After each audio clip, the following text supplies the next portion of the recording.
So no matter what you're in charge of, and again, this doesn't have to be a church. It could be any organization. This is true. This is even as in a house with a parent and a child. People want to be led by someone that is themselves, that is you're open with others.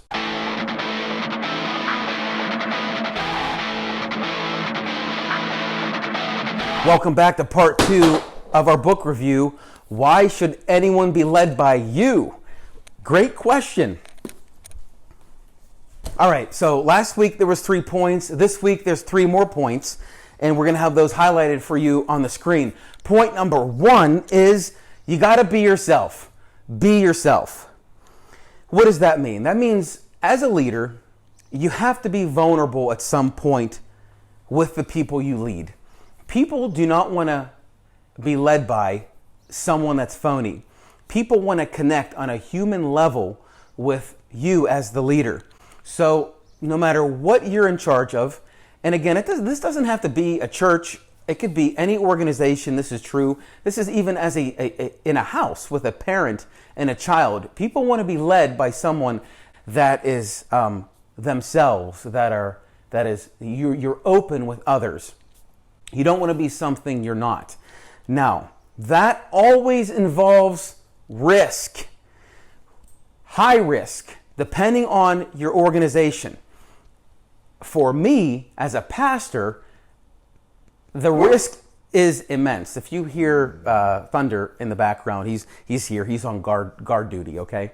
So that involves risk. Why does it involve risk? Because everyone has preconceived notions of what a leader should be. And even more so, everyone has preconceived notions of what a pastor should be.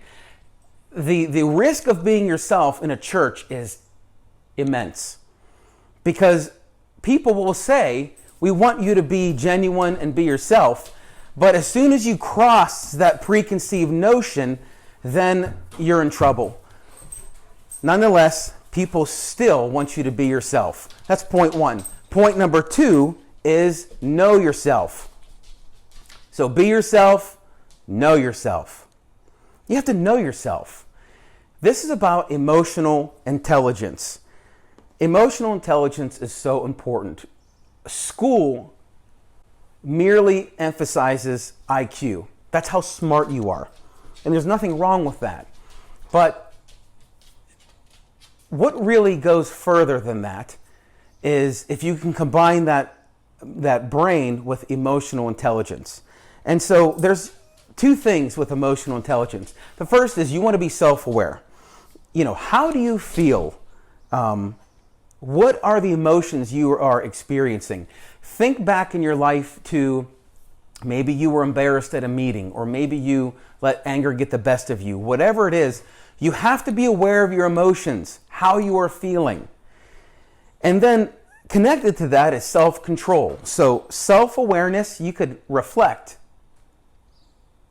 pay attention, be mindful of. What are you feeling? But then self-control can play into the future. So for example, if you were embarrassed at a meeting, or someone is always getting under your skin, you have to be able to tell yourself and get those emotions under control, or bridle those emotions, so that the next time those things happen, or the next time you are in that kind of situation, you have a better understanding of how you're going to feel and how you're going to respond. So know yourself, and that is self-awareness and self-control. Now, the third point is show yourself. You got to show yourself. Be yourself, know yourself, show yourself. This is a difficult dance for you as the leader, because after you know yourself and after you be yourself, you have to show yourself. People want to see it after this process. And so there's a dance with the followers. There's a rhythm with the organization. You as the leader have to be keenly plugged into and in tune to those rhythms. Because the reality is as a leader, you're called to be a situational leader. So let's say, for instance, you have a meeting one-on-one with someone. Well, you're going to think and prepare differently according to that person. Or let's say you're going to speak to an audience. You're going to think and act and prepare for that audience. Or let's say you have a meeting, you're going to have to think and prepare and act according to that meeting. So you're going to have to show yourself, but you show yourself according to the group you're with. Now, if you're thinking that in that advice, you're being phony, you're not. You're actually being very wise. Here's what I mean. Take the example of the chameleon.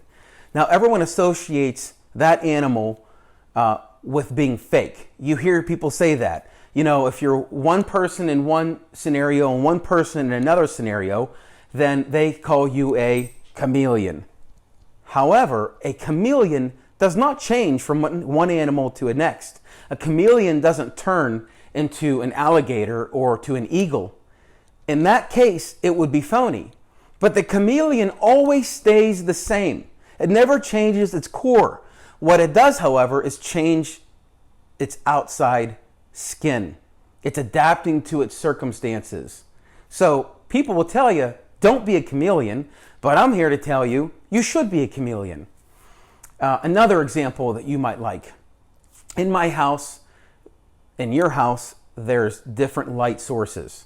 You can walk into a dark room and you can flip on a light. You can flip on a light and it does one thing. It turns on. So that room goes from dark to light. However, there are some lights that have dimmers. I have one in my house. And not only does it go from light to dark, but you have the opportunity to take that dimmer and adjust it up and down to whatever you need at the moment. Great leaders are like dimmers. They have more options than just all on or all off. So be a dimmer.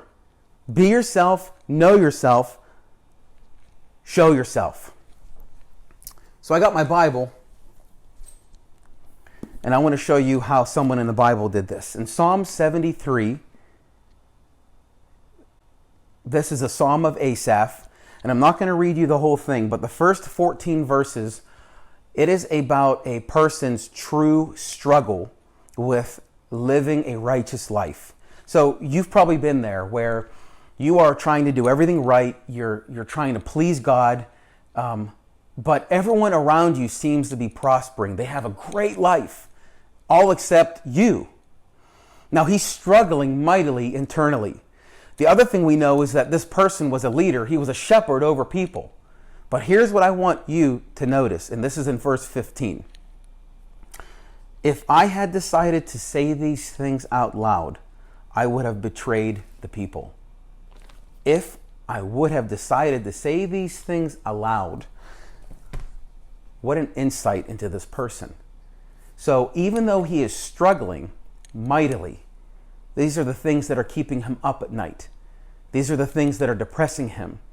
He has the knowledge to understand that if he were to get up and share all of these things with his congregation, with his flock, with his followers, that those thoughts would hurt them. It would hurt their faith. It's not that he's not going to share them. I'm sure he has a side group, maybe one person that he can trust or a small group of people. He's just smart enough to know that he's not going to share this with the general audience. Be yourself, know yourself, and show yourself. If you've enjoyed this video, subscribe to our channel. We've got a lot of content we're going to be putting out just like this. I have more book reviews, and there's a little bell you can hit. Hit that bell. Every time we share a new video, you will get an alert. If you have any more comments or books you'd like us to review, leave it in the comments. I hope you have a great day.